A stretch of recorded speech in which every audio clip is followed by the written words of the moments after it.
ബാലു അപർണ അങ്ങനെ രണ്ട് വ്യക്തികളല്ല നമ്മൾ, ഒറ്റ യൂണിറ്റാ.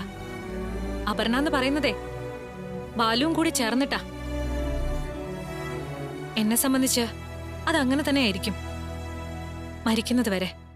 പക്ഷെ ബാലുവിന്റെ മനസ്സിൽ നമ്മൾ വേറെ വേറെ നിൽക്കുക. അല്ലായിരുന്നെങ്കിൽ ഞാൻ CEO ആകുമ്പോ അത് ബാലുവിന്റെ കൂടെ നേട്ടമാണെന്ന് പറഞ്ഞ് ബാലു സന്തോഷിക്കുമായിരുന്നു.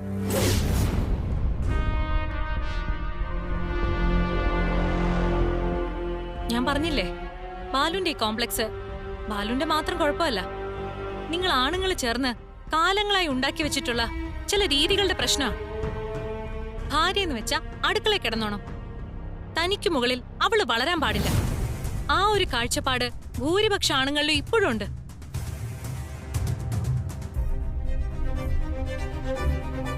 ഞാൻ പറയുന്നത് വല്ലതും തലേ കേറിയോ?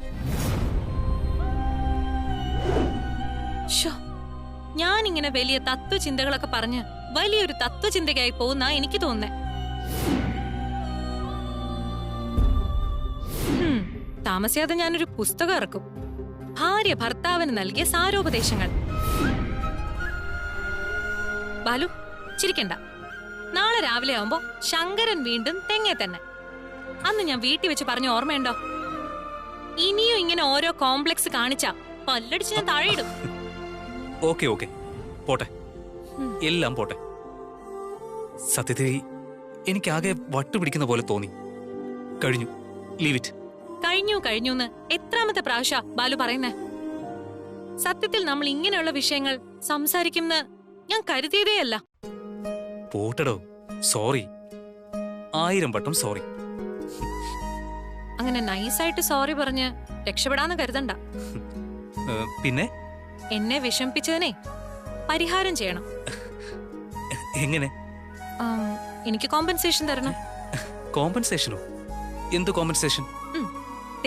ഈ ഓഫീസിനുള്ളിൽ വെച്ച് എന്നെ കെട്ടിപ്പിടിച്ച് എന്റെ നെറ്റിയിൽ ഒരു ഉമ്മ തരണം. ഞാൻ CEO ആയതിന്റെ ആദ്യ സമ്മാനം ബാലുവിന്റെ വക. ഓക്കേ, ഇപ്പൊ തന്നെ ആവാലോ. ഇവിടെ വെച്ചല്ല, അപ്പുറത്ത് എല്ലാരും ഉള്ള സ്പേസിൽ സ്റ്റാഫിന്റെ ഒക്കെ മുന്നിൽ വെച്ച്. സ്റ്റാഫിന്റെ? എന്താ വരണ്ടു പോയോ? പറ്റില്ലല്ലേ? എനിക്ക് കുഴപ്പമൊന്നുമില്ല, ഞാൻ റെഡി. അയ്യടാ, അത് പറഞ്ഞപ്പോ എന്തൊരു ഉത്സാഹം. കള്ളൻ. എവിടെ പോകുന്നു? സമ്മാനം വേണ്ടേ? വേണ്ട. ഇല്ല, ഞാൻ തരും. വേണ്ടെന്ന് പറഞ്ഞില്ലേ? ബാലു,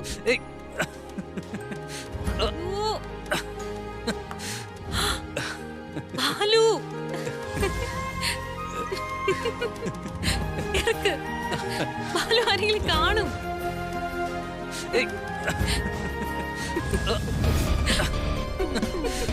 ബാലു ഇറക്ക്, ആരെങ്കിലും കാണും. ബാലു നോ.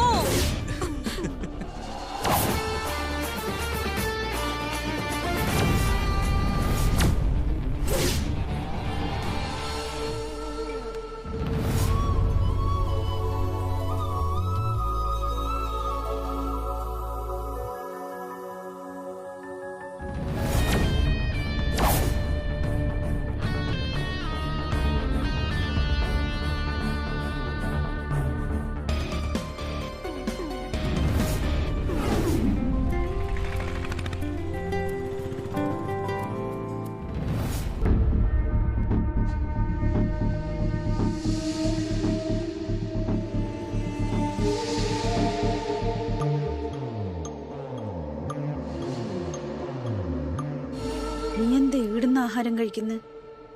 അതിനിവിടെ വിളമ്പിത്തരാൻ അമ്മയില്ലല്ലോ. അമ്മ എവിടെ പോകുന്നു, എന്തിനു പോകുന്നു, എപ്പ വരുന്നു എന്നൊന്നും അറിയില്ലല്ലോ. അപ്പൊ പിന്നെ ഞാൻ എന്റെ രീതിയിൽ തന്നെ അങ്ങ് ചെയ്യാന്ന് കരുതി. നീയേ ഡൈനിങ് ടേബിളിൽ ഇരുന്ന് കഴിക്ക്, ഞാൻ ചോറ് അങ്ങോട്ട് കൊണ്ടുവരാം. ചെല്ല്. വേണ്ട, എന്തായാലും കഴിച്ചു തുടങ്ങിയില്ലേ, ഇവിടെ നിന്ന് കഴിക്കാം. ഇതും ഒരു സുഖം തന്നെയാ. അമ്മ കഴിച്ചോ? ഞാൻ കഴിച്ചോളാം, നീ കഴിക്ക്. എടാ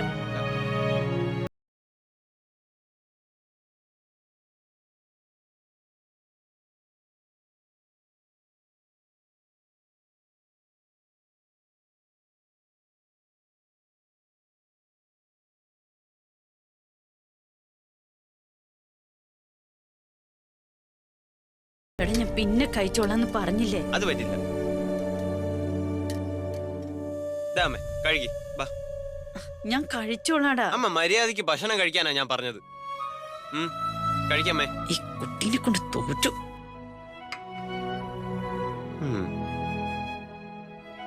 കഴിക്കാൻ.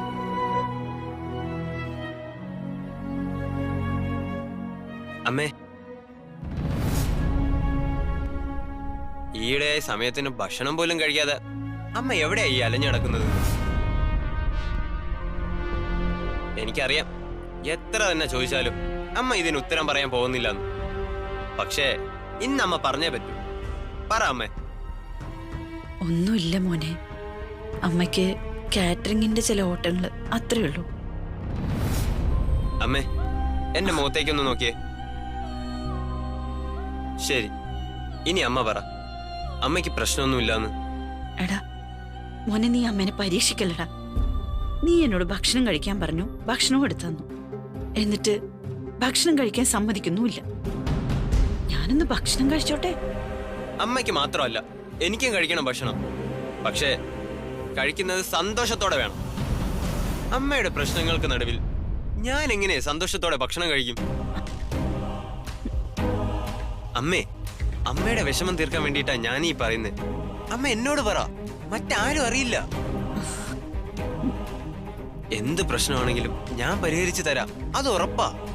അമ്മ പറ.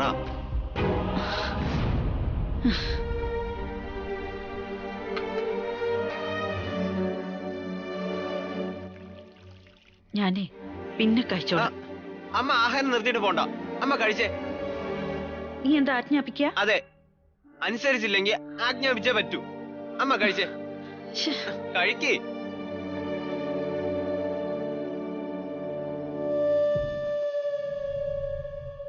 വാ തുറക്കമ്മേ. പറഞ്ഞാ കേക്കില്ല. മിടുക്കി.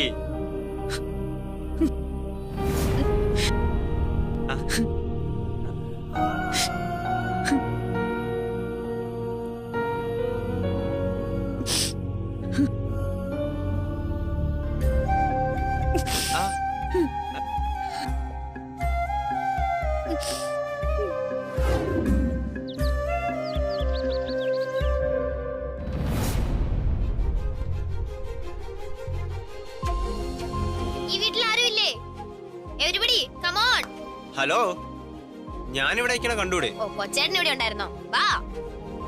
ഹലോ, എല്ലാരും ഇങ്ങ് വന്നാട്ടെ. ഹലോ അമ്മേ, ചേട്ടാ, കടന്നു വരൂ. അമ്മ വാ. ഒരു മിനിറ്റ്. എന്തെന്നാ ഇങ്ങനെ വിളിച്ചു കൂവുന്നു? മീനാക്ഷി ജീവിതത്തിൽ ആദ്യമായിട്ട് ഒരു സാമൂഹ്യ പ്രവർത്തനം നടത്തിയിട്ട് വരുവാ. എന്താ? ഞങ്ങൾ ഫ്രണ്ട്സ് എല്ലാം ചേർന്നുള്ള ഒരു ഗ്രൂപ്പ് ആശുപത്രിയിൽ പോയി ചാരിറ്റി പ്രവർത്തനം ചെയ്തു. പാവപ്പെട്ട രോഗികൾക്ക് മരുന്നും ചികിത്സാ സഹായങ്ങളും ചെയ്തു. പഠിത്തം എല്ലാം കളഞ്ഞിട്ട് ഇങ്ങനെയൊക്കെ പോകുന്നത് എനിക്ക് അങ്ങോട്ട് അത്ര ഇഷ്ടപ്പെടുന്നില്ല. സാമൂഹ്യ സേവനമൊക്കെ നല്ല തന്നെയാ, പക്ഷേ അതിനുവേണ്ടി പഠിത്തം മാറ്റിവെക്കുന്നത് ഒട്ടും ശരിയല്ല. അമ്മ എന്താ അമ്മ ഇപ്പൊ ഇങ്ങനെ പറയുന്നേ? ആദ്യം ഞാൻ ഈ കാര്യം പറഞ്ഞപ്പോ അമ്മ എന്നെ സപ്പോർട്ട് ചെയ്തതല്ലേ? ഒരു കാര്യം ഒരിക്കൽ പറഞ്ഞെന്ന് വെച്ചിട്ട് അതിന് മാറ്റം വരുത്താൻ പാടില്ലേ? എവിടെയെങ്കിലും കറങ്ങി നടന്നിട്ട് പരീക്ഷയ്ക്ക് മാർക്ക് എന്തെങ്കിലും കുറഞ്ഞ അപ്പൊ അറിയാം ഞാൻ എന്താ ചെയ്യാൻ പോന്നെ. ഈ അമ്മ എന്റെ സന്തോഷം മുഴുവൻ കളഞ്ഞു. അപർണേച്ചി, ഏട്ടാ, നിങ്ങൾ എല്ലാവരും സപ്പോർട്ട് ചെയ്തിട്ടല്ലേ ഞാൻ പോയത്.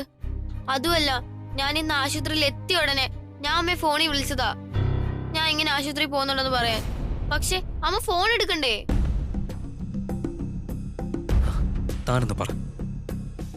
അമ്മേ, ഈ ഒരു കാര്യത്തിൽ മാത്രം മീനാക്ഷിയെ കുറ്റപ്പെടുത്താൻ ഞാൻ സമ്മതിക്കില്ല. ഒന്നാമത് എവിടെ പോന്നു, എന്തിനു പോന്നു, അങ്ങനെയൊക്കെയുള്ള കാര്യങ്ങൾ മീനാക്ഷി കൃത്യമായി നമ്മളെ അറിയിക്കുന്നുണ്ട്. ഇങ്ങനെയുള്ള കാര്യങ്ങളെ മറച്ചു വെച്ച് പെരുമാറുന്നവരെ വേണം നമ്മൾ സൂക്ഷിക്കാൻ.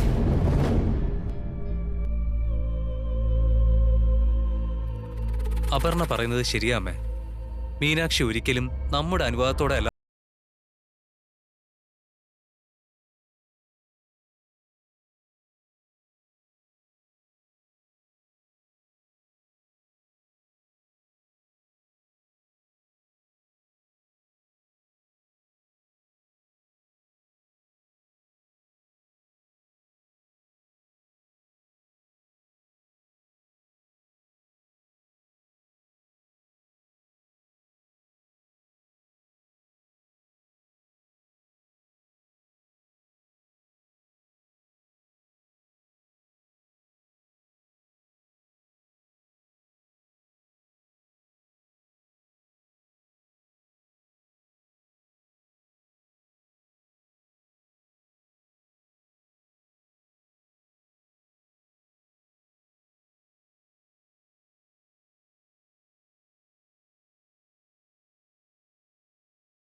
അയ്യോ സോറി അങ്കിൾ.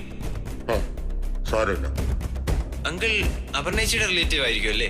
ആ അതെ. അങ്കിൾ വരൂ, എന്റെ ചേട്ടനാ കല്യാണ പയ്യൻ. ആ ആ ഇത് അപർണേച്ചിയുടെ ബന്ധുവല്ലേ? അന്ന് കല്യാണത്തിനുണ്ടായ ആള്. നോക്കട്ടെ. ഏയ്, ഇയാളെ എനിക്കറിയില്ല. ഇങ്ങനൊരു ബന്ധു ഞങ്ങൾക്കില്ല. ഇങ്ങനൊരു ബന്ധു ഇല്ലേ? ഞാനല്ലേ ഇദ്ദേഹത്തെ സീറ്റിൽ കൊണ്ടുപോയി ഇരുത്തിയത്. ഏയ്, ഇങ്ങനൊരു ബന്ധു ഉള്ളതായിട്ട് ഓർമ്മ വരുന്നില്ലല്ലോ. ചിലപ്പോ മാസ്ക് വെച്ചതുകൊണ്ട് തിരിച്ചറിയാത്തതായിരിക്കും. ഇത് വെറുതെ ഇന്റർനാഷണൽ പ്രശ്നമൊന്നും ആക്കണ്ട. എനിക്ക് കുറെ ജോലി കിടക്കുക. ഞാൻ ജോലി തീർക്കട്ടെ. ഒന്ന് നോക്കട്ടെ.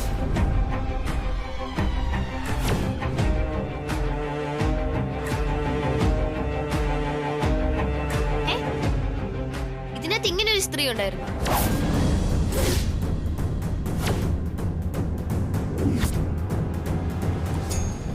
ആരും മറിഞ്ഞു നിൽക്കുന്ന പോലെ. ശരിയാണല്ലോ. അത് അയാളുടെ വൈഫായിരിക്കും. ഫോട്ടോയില് വരണ്ടാന്ന് കരുതി മാറി നിന്നതായിരിക്കും. എന്നാലും ഞാനിവരെ കണ്ടില്ലല്ലോ. ഓ, ലോകത്തുള്ള എല്ലാവരും നീ കണ്ടോണ്ടിരിക്കല്ലേ? എന്തായാലും മോളെ, സംഗതി കലക്കി. പക്ഷെ അമ്മ പറഞ്ഞതുപോലെ പഠിത്തം ഉഴപ്പരുത്. അതൊക്കെ എനിക്കറിയാം ചേച്ചി.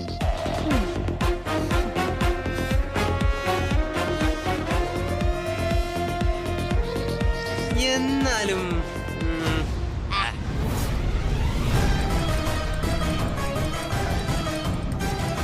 ഈ കള്ള എത്ര കാലം ഇങ്ങനെ പൊതിഞ്ഞു പിടിച്ച് കൊണ്ടുപോകാൻ പറ്റുന്ന അറിയില്ല.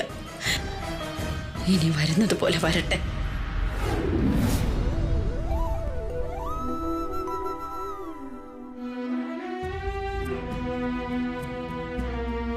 എന്നെ കൈവിടല്ലേ. ആരൊക്കെ കൂടെ നിന്നില്ലെങ്കിലും ഞാൻ പൂജിക്കുന്ന ദൈവം എന്റെ കൂടെ ഉണ്ടാവുമെന്ന് ഞാൻ സമാധാനിച്ചിരുന്നു. എന്നെ വേണ്ടല്ലേ. അച്ഛനും മക്കളും തമ്മിൽ ഒരിക്കലും കാണാൻ പാടില്ലെന്നായിരുന്നു എന്റെ പ്രാർത്ഥന. പക്ഷേ മീനാക്ഷിയെ അവളുടെ അച്ഛൻ്റെ അടുത്ത് എത്തിച്ചിരിക്കുന്നു. പരസ്പരം തിരിച്ചറിഞ്ഞില്ലെങ്കിലും ഒക്കെ എന്തിന്റെയോ തുടക്കം പോലെ എനിക്ക് തോന്നുക. എന്തൊക്കെയോ കുഴപ്പങ്ങൾ വരാൻ പോകുന്ന പോലെ. ഞാൻ എന്തോ ഒരു കുടുക്കിൽപ്പെട്ട പോലെ ഒരു തോന്നൽ. രക്ഷപ്പെടാൻ സാധിക്കാത്തത് പോലെയുള്ള ഒരു കുടുക്കിലായതുപോലെ എനിക്ക് തോന്നുക. എന്നെ രക്ഷിക്കണം. ഇനിയും 2 കുട്ടികളുടെ കടമകൾ തീർക്കാനുണ്ട്. ആരോഗ്യവും സമാധാനവും തന്ന് എന്നെ പിടിച്ചു നിർത്തണം. ഇന്ന് മീനാക്ഷി ആശുപത്രിയിൽ നിന്ന് അവളുടെ അച്ഛനെ കണ്ട കാര്യം അവളുടെ മനസ്സെന്ന് മാച്ചു കളയണം. അവളുടെ മനസ്സിൽ അതൊരു ഓർമ്മയായിട്ടേക്കരുത്.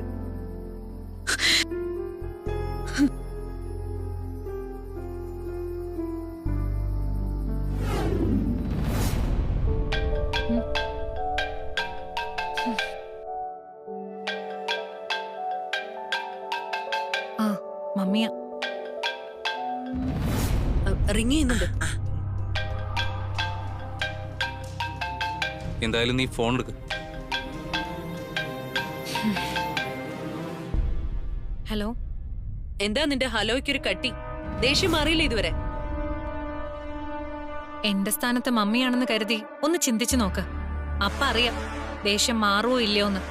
ആ, കഴിഞ്ഞതൊക്കെ കഴിഞ്ഞു. പോട്ടെ മോളെ. അതെങ്ങനെ അങ്ങ് പോവും? എന്റെ ഭർത്താവിന്റെ വീട്ടുകാരെ എന്റെ മുമ്പിൽ വെച്ച് അവഹേളിക്കാന്ന് വെച്ചാ അത് എന്നെ അവഹേളിക്കുന്നതിന് തുല്യമാ. അതങ്ങനെ അങ്ങ് പോട്ടേന്ന് വെക്കാൻ പറ്റില്ല. ശരി, കഴിഞ്ഞതിനെല്ലാം മാപ്പ് പോരെ. ഇനി നിന്റെ കാല് പിടിച്ച് മാപ്പ് ചോദിക്കണം. പറഞ്ഞാ മതി, അതും ചെയ്യാം. കാര്യം എന്താന്ന് വെച്ചാ മമ്മി പറ. ഞാൻ പറയാം. നീ കേട്ടാലുടനെ നോ പറയരുത്. എന്താ കാര്യം? ബാലു നീയും ഇങ്ങോട്ട് വരണം. നോ, വരില്ല. ഞങ്ങൾ ഇനി അങ്ങോട്ടേക്ക് വരില്ല. മോളെ, അന്ന് അങ്ങനെയൊക്കെ സംഭവിച്ചു. മമ്മിക്ക് അന്നൊരു തെറ്റുപറ്റി. മമ്മി അത് സമ്മതിക്കുന്നു. സംഭവിച്ച തെറ്റ് ഇനി ആവർത്തിക്കില്ല. ഇതിപ്പോ നിന്റെ സന്തോഷത്തിൽ ഞങ്ങൾക്ക് പങ്കുചേരണം. അതിനുവേണ്ടിയാ വിളിപ്പിക്കുന്നത്. എന്റെ ഏത് സന്തോഷത്തിൽ പങ്കുചേരണമെന്നാ അമ്മ ഈ പറയുന്നേ? നീ കിരണിന്റെ കമ്പനിയില് CEO ആയ വിവരം ഞങ്ങൾ അറിഞ്ഞു. മക്കളുടെ ഉയർച്ചയില് ഏത് രക്ഷകർത്താവിനും അഭിമാനമല്ലേ മോളെ? നിന്റെ ഈ പ്രൊമോഷന്റെ പേരില് നമുക്കിവിടെ ഒരു ഗെറ്റ് ടുഗദർ പാർട്ടി നടത്താം. ഒരു കാര്യം ചെയ്യ, സുധാമണിയും വീട്ടുകാരെ ഒക്കെ കൂട്ടിക്കോ. ഞങ്ങൾക്ക് സന്തോഷമേ ഉള്ളൂ. അത്രയ്ക്കങ്ങ് ആഘോഷിക്കാൻ മാത്രമുള്ള കാര്യമൊന്നും അല്ലത്. ജസ്റ്റ് ഒരു പ്രൊമോഷൻ. നിനക്കതിൽ ആഘോഷിക്കാനൊന്നും കാണില്ല.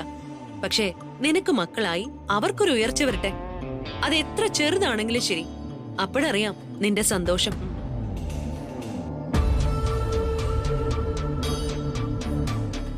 അതാ പറഞ്ഞത്, അമ്മമാരുടെ മനസ്സ് നിനക്കിപ്പ പറഞ്ഞാ മനസ്സിലാവില്ല.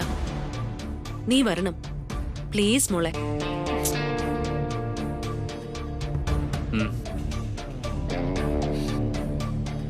ശരി, ഞങ്ങൾ വരാം. ആ താങ്ക് യു മോളെ.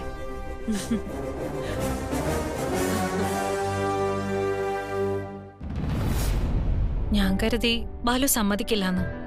എത്തിക്കോളാന്ന് പറയാൻ ബാലു കൈ കാണിച്ചോണ്ടാ ഞാൻ പറഞ്ഞത്. എന്റെ മനസ്സിലുണ്ടായിരുന്ന ദേഷ്യം മുഴുവൻ ഞാനൊന്ന് പറഞ്ഞു തീർത്തല്ലോ. പിന്നെ ഒരിക്കൽ കൂടി ഒരു ഗെറ്റ് ടുഗദറിന് അവിടെ എത്തണമെന്ന് എനിക്കൊരു ആഗ്രഹം ഉണ്ടായിരുന്നു. വേറൊന്നിനുമല്ല, എന്റെ കൃത്യമായ വ്യക്തിത്വം ഒന്ന് കാണിച്ചു കൊടുക്കണം. ബാലു, അമ്മയും സാഗറിനെയൊക്കെ കൊണ്ടുചെല്ലാൻ മമ്മി പറഞ്ഞു. പക്ഷേ ഇനി അവരെ അവിടേക്ക് കൊണ്ടുപോയി വിഷമിപ്പിക്കണ്ട. ഇനി സ്വർണ്ണത്തളികയിൽ ആഹാരം വിളമ്പിത്തരാന്ന് പറഞ്ഞാൽ പോലും അമ്മയും മീനുവിനെയും സാഗറിനെയും അവിടേക്ക് വിടുന്നില്ല.